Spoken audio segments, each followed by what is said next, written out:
being an entrepreneur sounds cool, but the reality of building a business is very, very difficult. Every level that you hit, there's a lot of things that suck that you just won't want to do. What you're capable of is on the other side. I don't feel like it. And if you're committed to what it is that you're trying to do, nothing is going to stop you from getting there. Welcome back to another episode of Real Business Owners with myself, Trevor Cowley. This week we have a guest, Jonathan Lautermilch. He is an individual that is very passionate about helping people get their message out. In other words, become an author.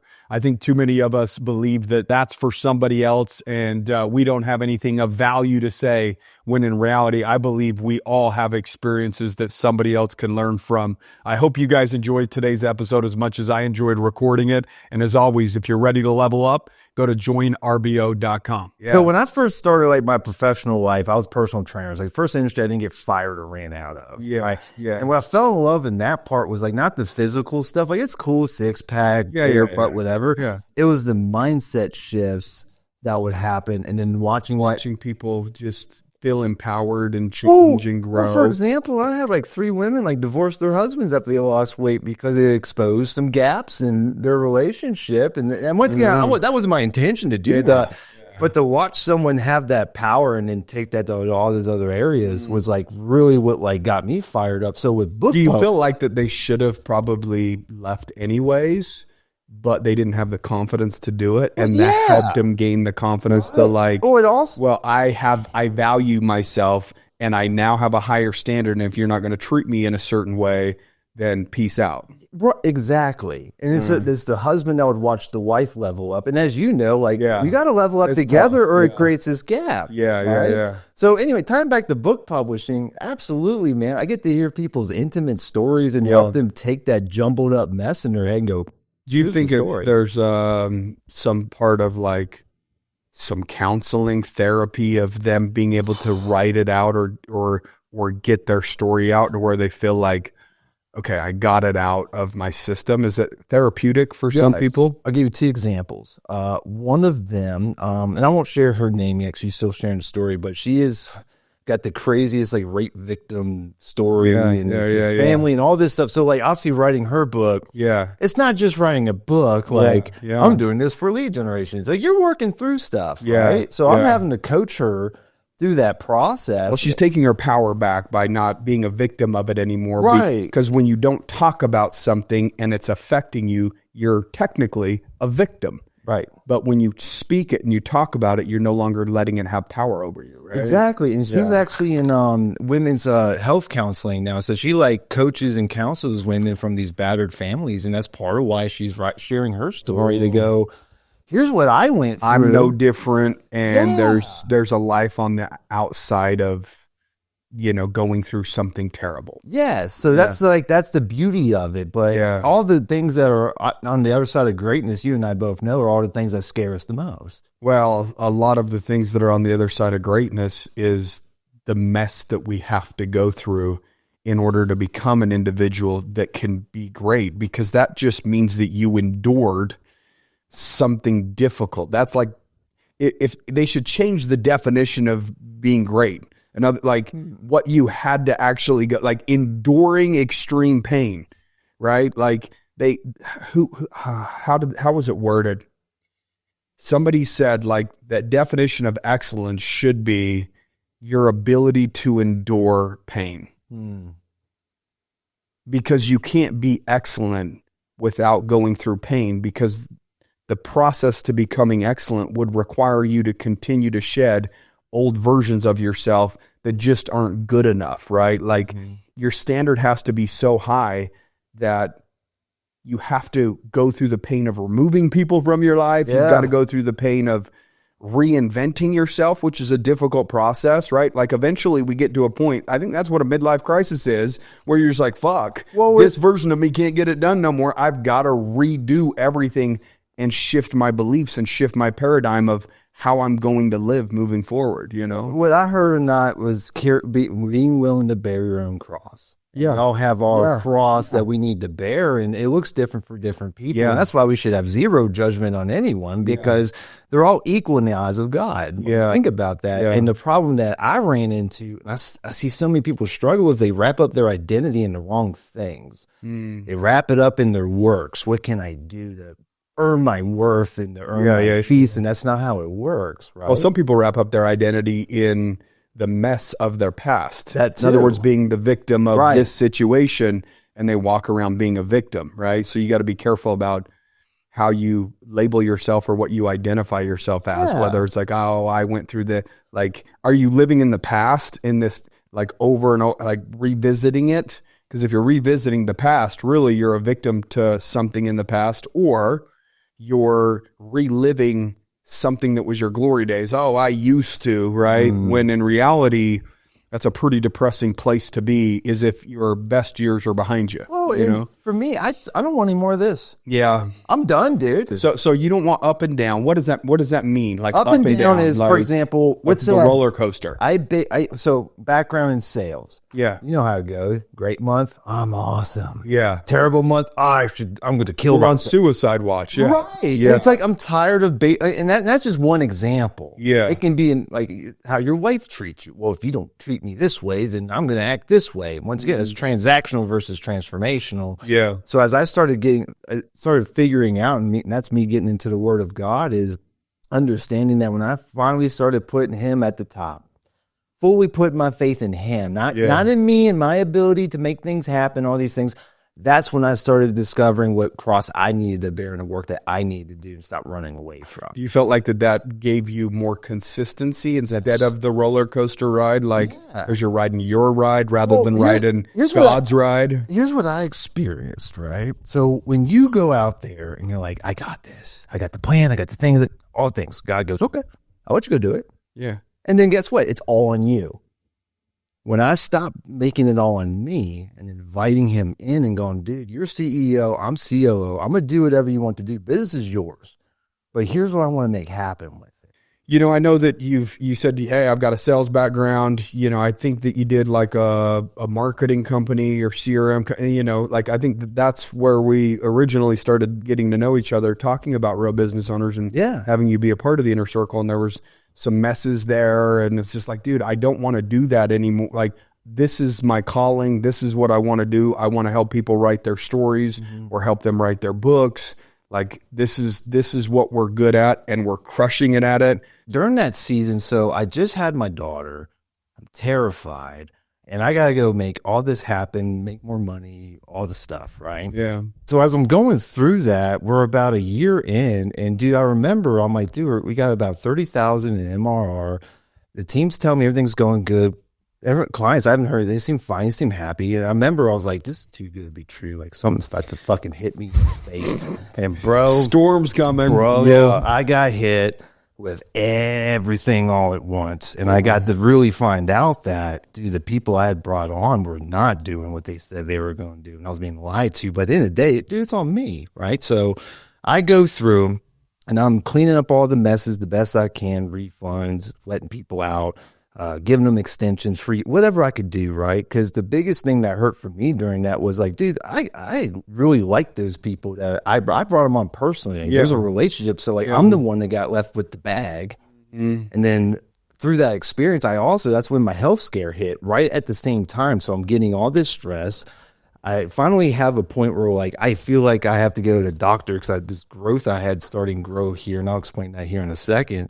I thought it was cancer. So I finally break down. I'm crying to my wife going, I think I have cancer and all this stuff. So I go to the doctor. I go through that whole process and went through a whole week of having to sit there and really go, dude, I might be fucking dying.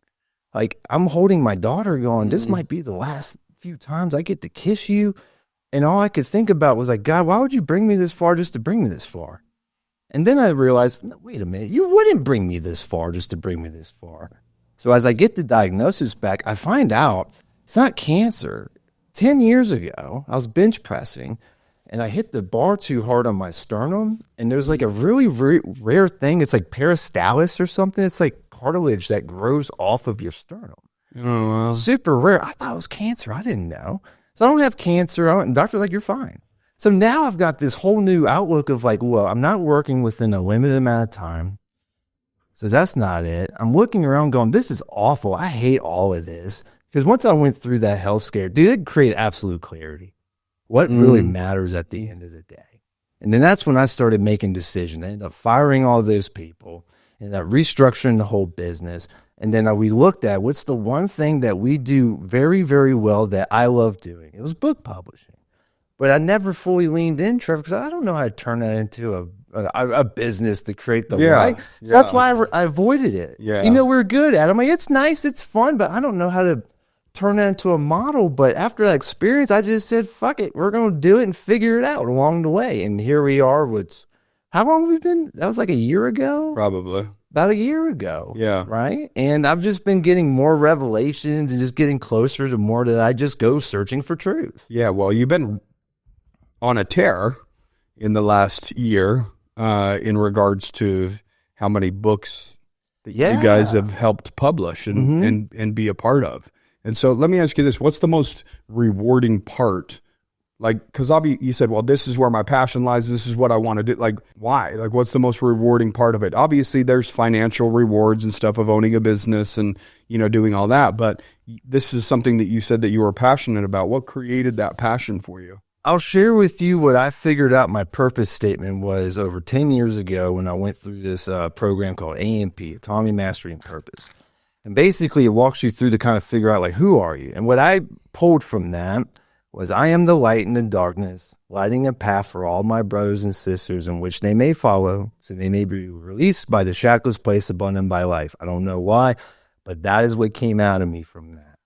So as I look back to everything I do that like I've had success with, it's always been in alignment with that.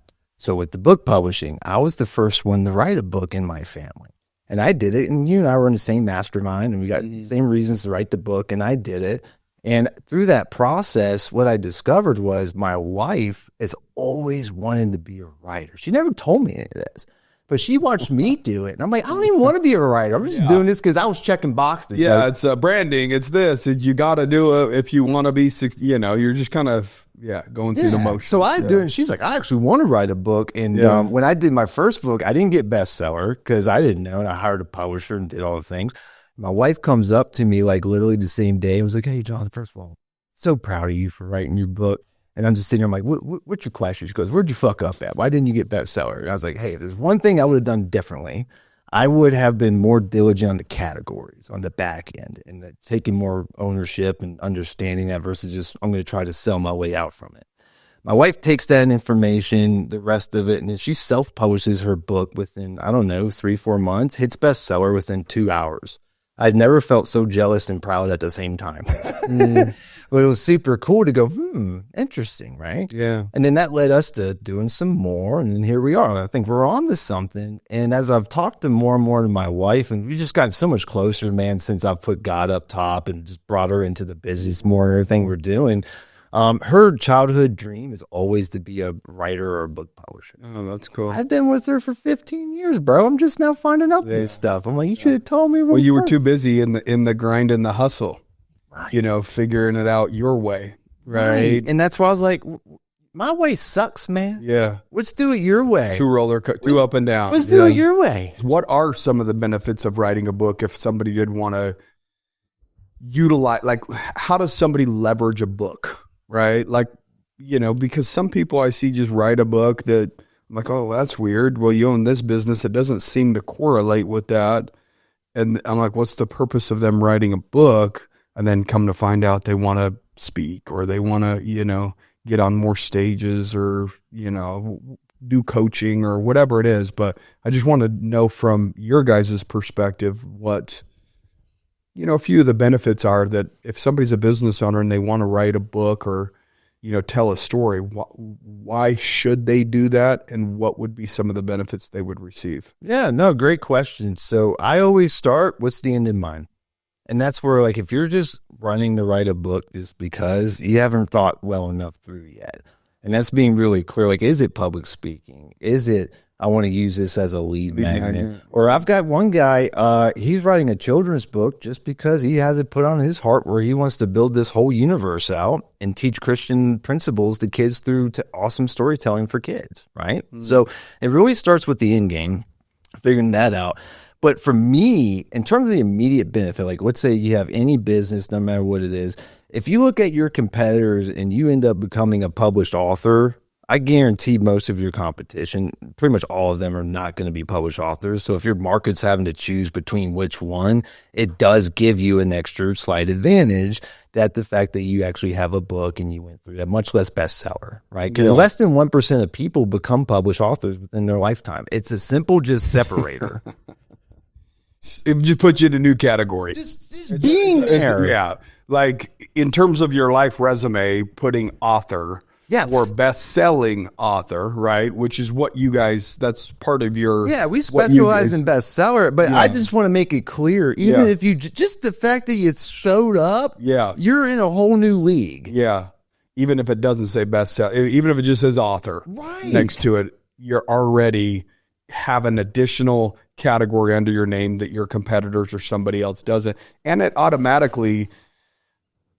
To people that don't know how easy it is to truly write a book these days, like for whatever reason, I don't know why in society everybody believes like it's some massive undertaking of like, dude, like an author. And that's why people are like given a certain level of respect when you put author next to the name, right? Is because we've made it out as society to believe that one, you have to be super special. You got to be really smart. You got to have something great to say, or, you know, all of the thing is everybody's story is unique. Everybody has experiences that are valuable to somebody else. Right. But for whatever reason, I think that we all believe that this is like, it's like when you put somebody on a pedestal and all they are is truly, really human. There's nothing special about them, but we make authors more special probably than what they need to be. Yeah. Because anybody and everybody has the ability to be one. Yeah. Right? Well, I'll give you an example. So they did a book for my grandfather, who's an admiral in the Navy, like super decorated, did all these things. And I didn't know a fraction of the good works he did until he died. I was like, oh, he did all this to help this kid in the camp. I was like, oh, like, wow, I didn't know my grandfather did any of that stuff until after he died. And then because they have his book, that's where I was able to read and find out more. Now, what's cool now is we're going to republish that thing and hook it up with the bells and whistles and honor my grandfather and what he's doing for that. But that's going to pass down through our whole family lineage for generations now. You think everybody should write? Yes. Everybody. Yes. You think I don't care what it is. Everybody has unique value and talents and gifts and things that they can bestow upon, even just their family members. What's one of the most difficult business lessons that you feel like that you've learned over your course of entrepreneurship, trying a few different things and saying, oh, this doesn't work? What was something that maybe took a slap in the face for you to... When I was in that mode, I was in transaction kind of relationships is how I treat it. In the mode, meaning I'm grinding, I'm trying to just get rich. Yeah, let's just get rich. This is before like I have my come to Jesus. Like, you know, you guys start thinking differently how you're doing this stuff. And it was through the grace of God and what he was able to do for me and my family. And I don't deserve any of it. And he still showed up and picked me up and goes, I got you, you knucklehead. Why don't we do it this way this time? And man, that shifted something inside of me. So every time I operate with people, man, I do my best to model that, man, and just go out there and just put out good works and help people by helping them first. And I'm finally at a place now where if they reciprocate, cool. If they don't, whatever. I know God's going to get me at the end of the day. I've had two. So you're showing up in a certain manner, which honors, you know, your values, right? And just letting things play out rather than saying, hey, well, I did this for so-and-so, like, what's up? Yeah, so, like, there's a law of reciprocity. Yeah. That is a system of God. Yeah. And it's like the... law of gravity. Yeah, it's like Star Wars, dude. Like, you could be a Sith Lord or you can be a Jedi. It's still wielding the Force. It's how you want to yield it. Yeah. And all the examples I had before I started reading the Bible myself were men that were really great at manipulating that law of reciprocity. And I learned that. Making somebody feel guilty. Well, there's different ways to do it, right? Yeah. But but I got really good at how to grease the wheels so that I would get you to do what I wanted you to do. Yeah. That's not true. That's not true relationship. That's manipulation, right? Yeah. So the move into transformation is understanding that I'm going to just do my best to be a great example of what Jesus Christ is and give to you, and just understand that whether I get reciprocated right now or from you, it's all going to come back, and it's going to come back threefold, whatever it is. And it's just getting comfortable and being disciplined. You know about discipline. I'm staying in that mindset every day, right? Yeah. Do you have anything that you do religiously on a day-to-day basis? That what are some of the things that you do every day to make you, one, perform at your peak, two, have the clarity that you have? A guy that listened to the podcast, I ran into him at an event, and he's like, "Man, I listen to your podcast. I love it. Just so you know, I clean houses and this, and obviously I clean rich people's houses." And he pulled up to a house, one of these rich guys' houses that was single and had 3 or 4 sports cars and the nice pool and a mansion and different women over and stuff. When you're young and your ego is driving you, basically everything that a young man wishes for, right? Yeah, right. And so this guy's like, man, he has the life, right? And then he pulled up and there were cops everywhere, and, come to find out the guy tried to take his own life. Right. And so he had on the outside what everybody would think that should make somebody happy or idolize, or, he's got something figured out, or he has the life that I want, when in reality, he was dying inside. Right. He was struggling. What do you have when you have everything and you feel nothing?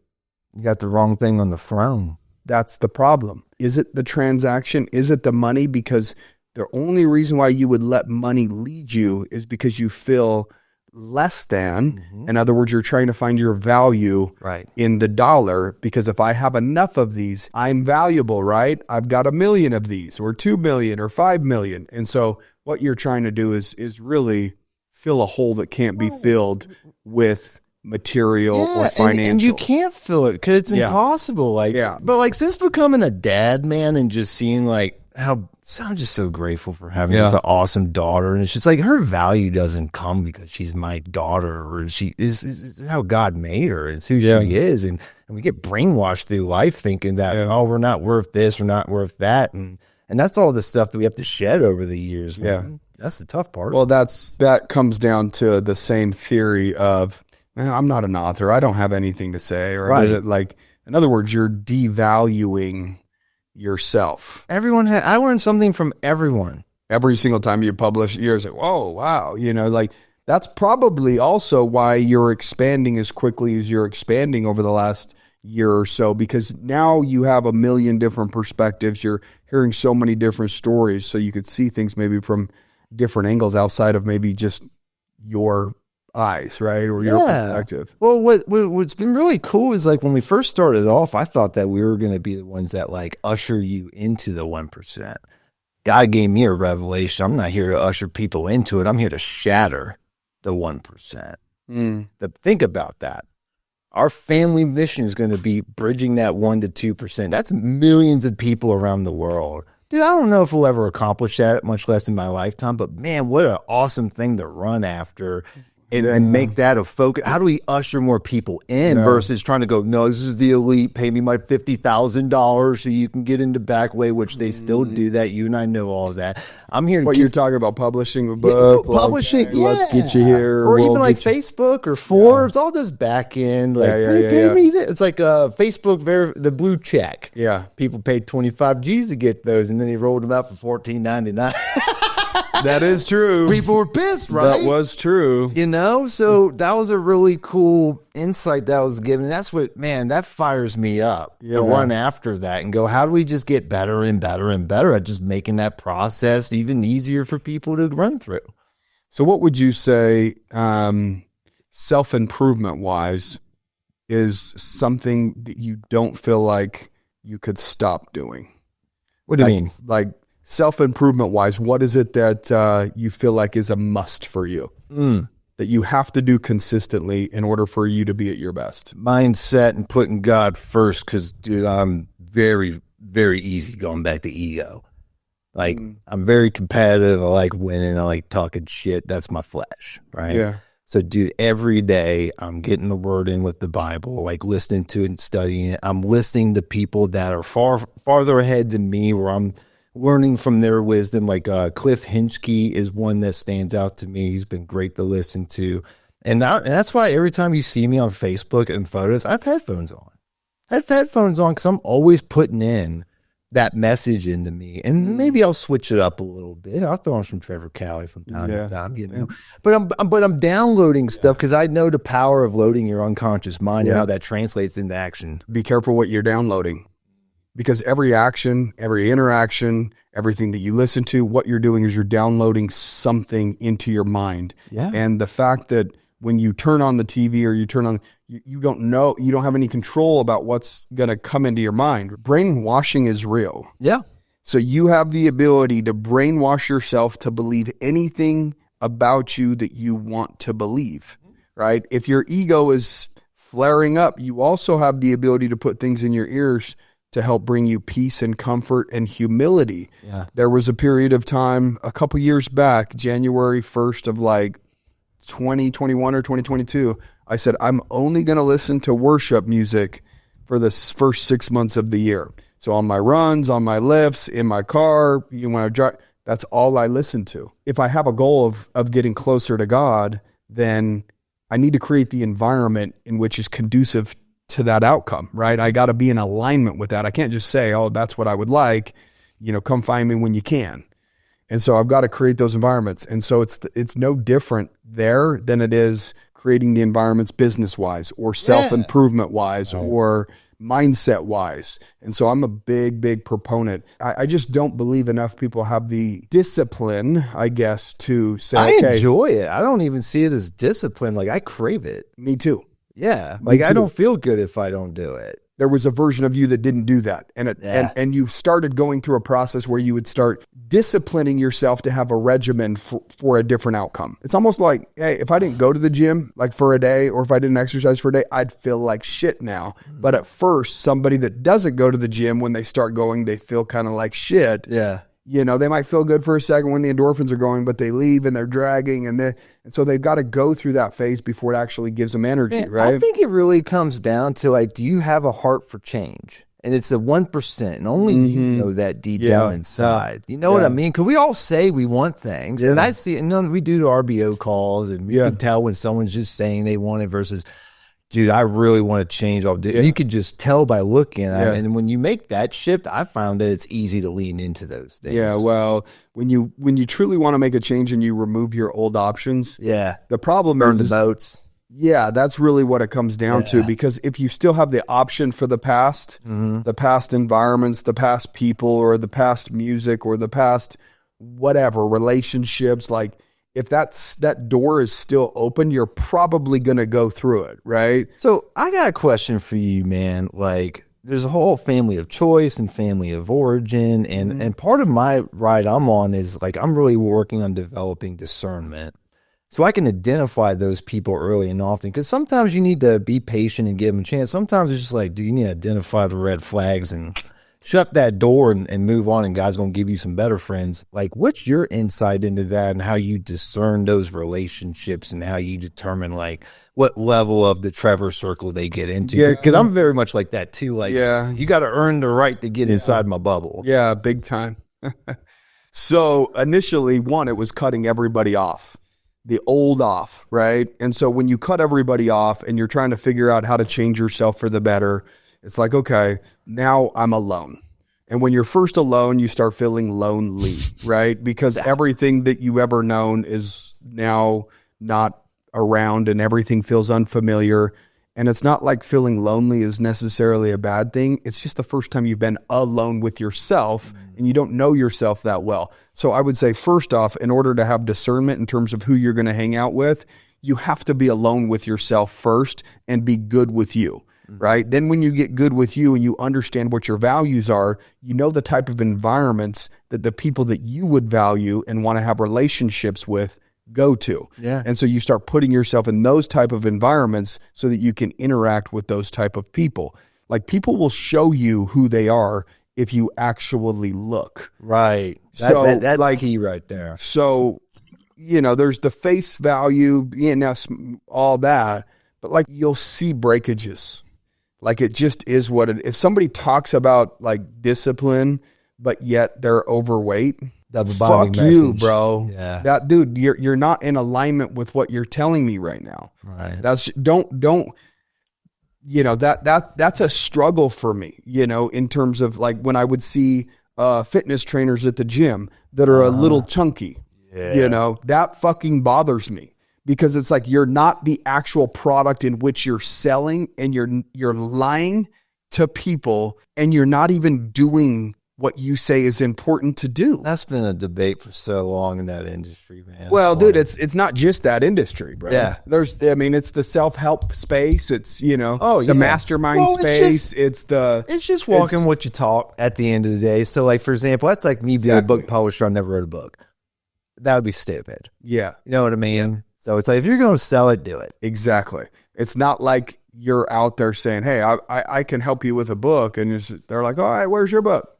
Right. Oh, it's super important to have one, but I just don't have one. Right. And it's like, dude, that doesn't work for me. From your experiences as an entrepreneur, like what's a good lesson? And usually the lesson comes from, again, a low place or a struggle that you had to bear. So the mistake I made in that season was, and I knew this, but I was still like, dude, I'll roll the dice. And this was, I hired someone to do a role that I'd never done myself.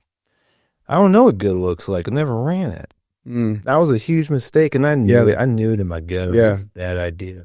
Yeah. But I was like, fuck it, let's give it a shot. And I paid the price for it. So the lesson I pulled from that was like, I don't bring on anyone unless I have a good understanding of how that works, what should be. Because otherwise, I'm solely relying on their goodwill nature on being honest with me about, is this actually how this should be? Is this actually what's And the scary thing about that is most people that are good human beings, they'll see the best in other human beings, right? And they're just like, and they do take a lot of people at face value, because questioning almost feels like it's not as honorable, right? Like you don't want to question something. Well, I want to give you the benefit of the doubt, because I want you to give me the benefit of the doubt. Because you're a good person, though, right? Yeah. And so it's like, so you do that, right? And then that's what gets a lot of people in trouble, right? Yeah. They say you've got to inspect what you expect, and so if you can't inspect it, how can you expect it? Right. Right. So that was never make that mistake again. And for example, like the podcast, like, dude, it's such a cool studio, man. So like I'm working on like outfitting mine. Yeah. But like I have enough reps with the podcasting and all this stuff, trying to do it my way. Like I just hired like a professional podcasting company. I know how to manage them because I've done it enough to. Yeah. But if I had just straight gone to them and never done a podcast, I don't know if they're ripping me off or if they're doing a good job. But you know enough. I know enough to ask the right questions, and to have your suggestions and have an educated decision on who you want to work with after that, right? You guys just came out with a book just recently. It's the 1 Hour Author. Yes, sir. So explain that, because that doesn't even sound humanly possible, right?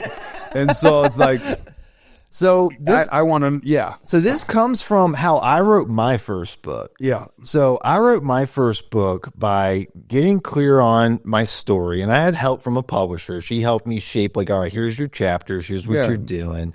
And what I was able to pull from was, say, for chapter 1, how I met my wife, right?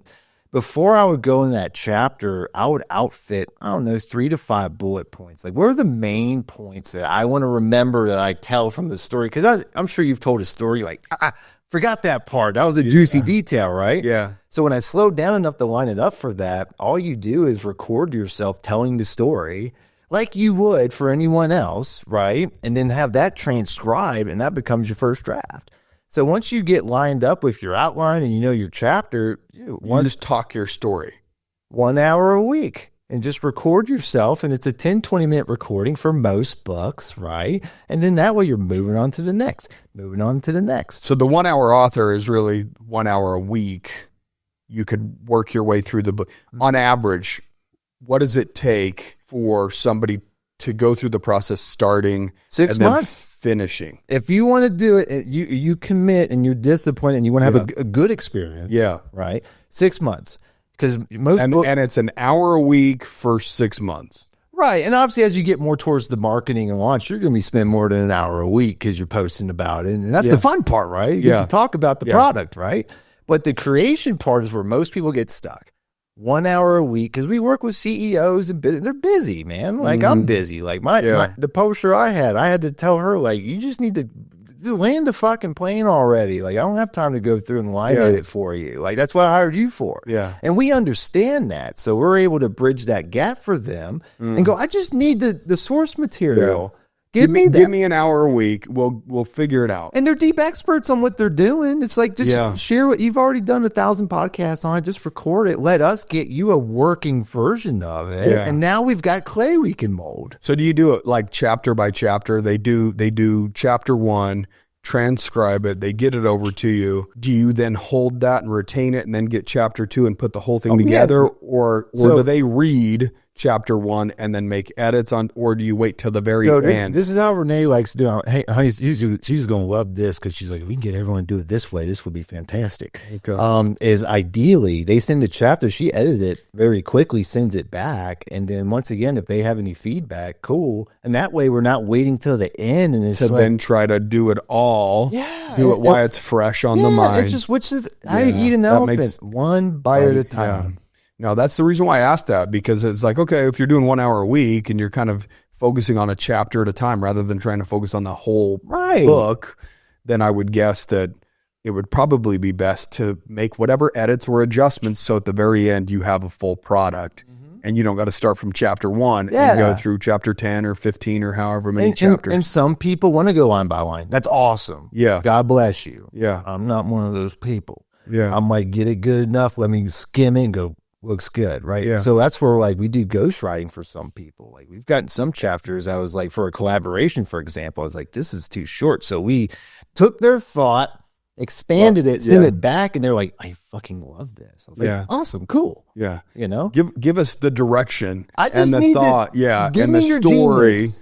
Yeah. Your story, I can't manufacture that, but I can put all they're the cake, you put the icing on it.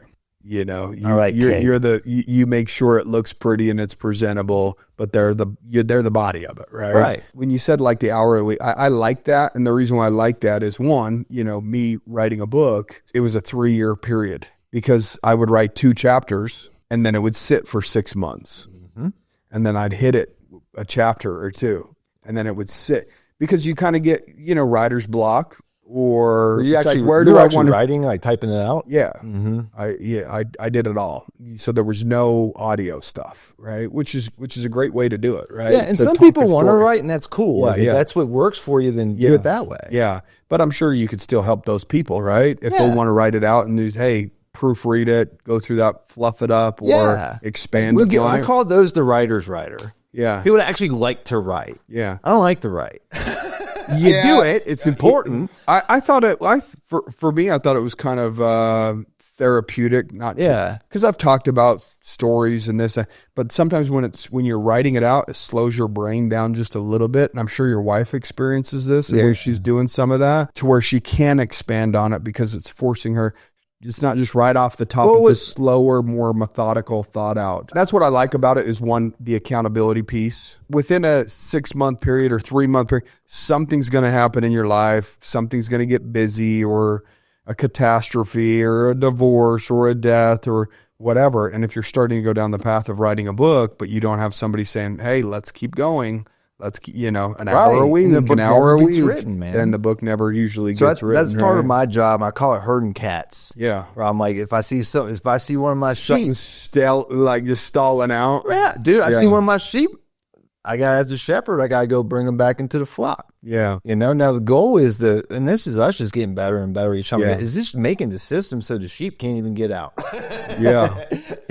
Yeah. No, he first thing on the list is your address. So Jonathan will come to your home and he'll spend what does it cost to write a book? And is it like per chapter, or is there just what does it cost to work with us? yes? What's the typical cost? Typical, it's And all then over what's the place. the cost to work with you guys? I'll You tell know, the industry, it's literally all over the place, man. Like $500 to $50,000, man. Like there's no real. It's wild, wild west out there. and is that for the same type of offer of like, hey, best selling? Is everybody Some basically people make you pay more from it. Some people just do the best. Like there's like, and I'm newer to the publishing industry, so like I don't know. I was getting asked a lot about this at dinner the other night. And to be honest, I don't really care what they're doing. So I'm just really dialed in on what we're doing. But I've seen it all over the place. So for us, we were charging $7,500, and what I found is like $6,000 just seems to be the amount that just works with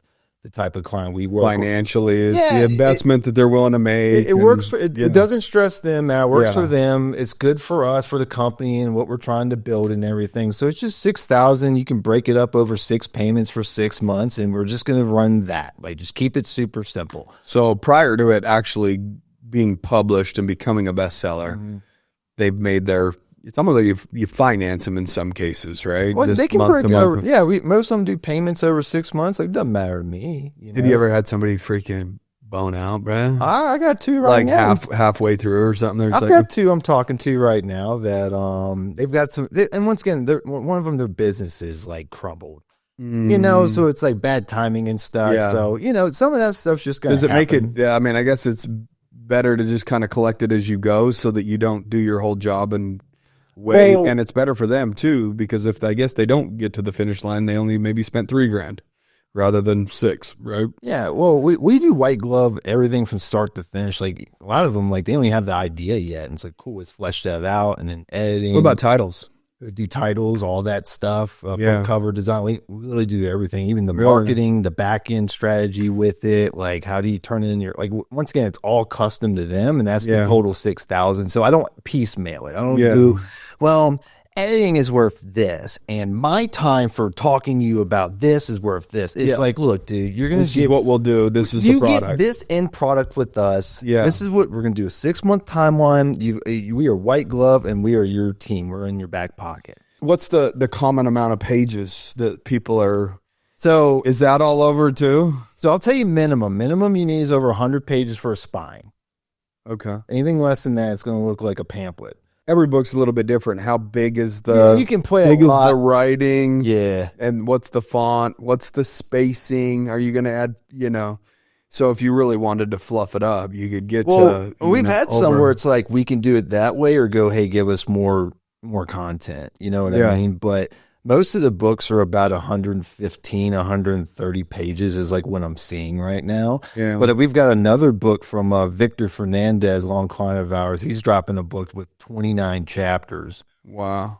And now, About what? Well, tie it back earlier. So he's actually writing his story about family and legacy and tying into his fitness business. But part of the reason it took longer to get his book done is his father passed away, and he was sharing some complicated parts of their relationship. So it kind of go back to like, hey, have you ever had people get stuck? Like, yeah, dude, you're working through some of that stuff, man. It can be challenging, but it's coming out this summer. It's gonna be a meaty book. It's gonna be good. Do you guys set a goal when you start working with a client? Like, hey, it's going to be February, or it's going to be July, or let's shoot for that. Sometimes it's early, sometimes it's late. So what we did that originally, but here's what I've discovered with like 99% of people is like stuff happens. And so it gets pushed back a month. And once again, that doesn't impact us, and we don't really care. But one of the things we figured out is like we're doing it more based on progress. So like once they reach a certain checkpoint, then we go, all right, now we're going to lock in your date.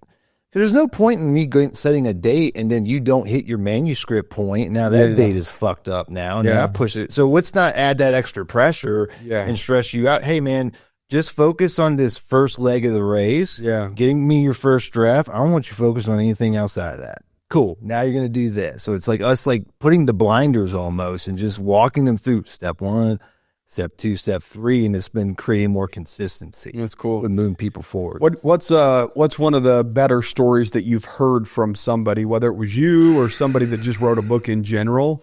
I'll tell you one. Was a game changer for them or their business, or got them in the right door, or whatever. John Clark was one of my early fitness consulting clients, because I was coaching the fitness industry like back before you and I reconnected again. And I coached him for a while. He was a fitness business client. As he went through this, he actually had his cancer come back, and he beat it.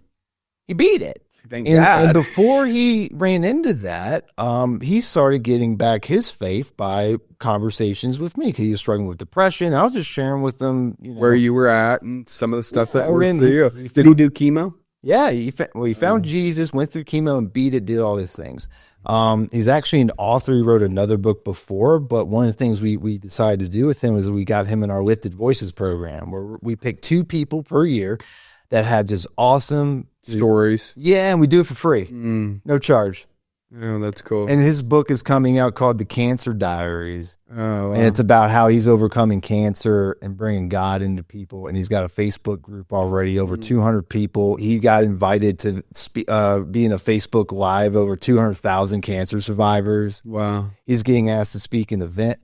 It's insane. Yeah. What this the doors that are opening for him. Dude, he's getting 10 times the movement than any coaching I ever gave him that he paid me for. If nobody knows your story and you're not really documenting it and being vulnerable, you're going to have a tough time connecting with a large group of people. Right. And I believe that everybody is supposed to impact other people. Right. And as many as of these other people that they possibly can. I don't think that somebody's just down here just to impact one person. We're supposed to be of service to each other. For him to be able to go through what he went through and share his experiences and be able to impact the amount of people that he has the ability to impact, it's now giving his life purpose. I've been playing around with this, getting a better understanding of peace. Because, dude, that's my number one drive. Is like, if it takes my peace, I'm going to come after it. I, for so long, thought choosing peace was not saying what you said to that individual. I thought peace was, I'm going to hold You're going to keep the peace. And what I was really doing, keeping my peace, I was being selfish. It's funny what that led to? Tons of anxiety and stress. Yeah. As I've got a better understanding of this, I realized the only way I get peace is if I go into the thing that's taking it away, right? And it's finding the balance of going in to go, I'm here to create peace so that we can move forward and grow. And that's solving conflict. It's not coming in to like chop your head off and go, I'm right and you're wrong. It's going in there and being willing to have the uncomfortable conversations because that's how much you care about them. Yeah. Yeah, there's a dragon that needs to be slayed, and it's called uncomfortable truths. And there's so much progress on the other side of uncomfortable truths. And so if you really have love and care for somebody and you want what's best for them, that's what's going to have to happen in order to affect real change and make something truly happen that they could maybe look back on and thank you for. Right. Everything that's true about you that you don't like stings when you're told it. And if it stings, that's probably more of an indicator that there's some truth to it. Yeah. You could call me fat right now, and guess what? It's not going to hurt my feelings. Because it's not true. Because it's not true. There's zero merit to it. Right. So the harder that it stings, there might be more truth to it. And then secondly, you got to be very careful about the opinions of somebody that you probably really don't admire or respect anyways. Right. So the type of people that can give the type of honest truth, don't go around just, I'm being truthful, but yet you're a piece of shit, right? Like you're trying to be have to be admirable to a certain extent and honor what it is that you say that you do and maybe have some sort of success in the past that says, okay, I'm now willing to value what you have to say, even though it stings. This isn't us giving any permission to go around and be an asshole to people. Well, right. Make sure that you're deserving of being in a position where somebody holds what you say to a higher standard and values it. Peace doesn't look like peace. You have to fight for it. Right. And so what is it that you're not fighting for right now that's causing you not to have peace? And if you don't have peace in your life, I believe it's 2 things. There's some truths that you've yet to face.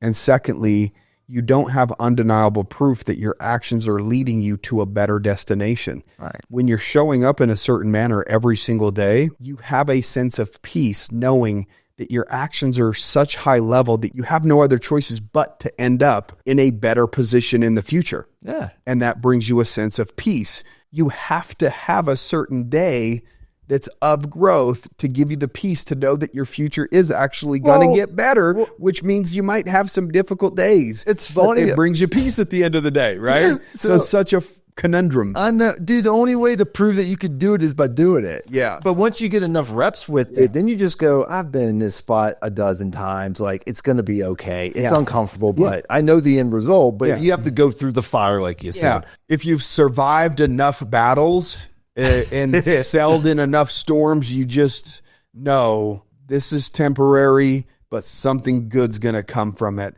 I don't know what that looks like yet, but I know for a fact, based upon the history that I have, that every time something appears to be bad, on the other side of it, I've made progress or something great has happened. So just survive this storm so that I could receive what's to come. Hope you guys enjoyed today's episode. If you need access to Jonathan, you feel like you have a message to deliver to the world, or you feel like if you write a book that it has the ability to be a lead magnet for your business or help you get on stages, which is exactly what he does, feel free to reach out to us, send me a DM, and I would be happy to connect you guys. If you've yet to leave a review on Apple, if that's where you're listening to these, please do so. I always get excited anytime I have the opportunity to read the messages that come through and the feedback that we get on those reviews. Share the show with somebody that you love and care about. Other than that, if you're looking for other podcasts in regards to finances, go check out Easier Money, the podcast. Keep kicking ass, guys. We'll see you next week.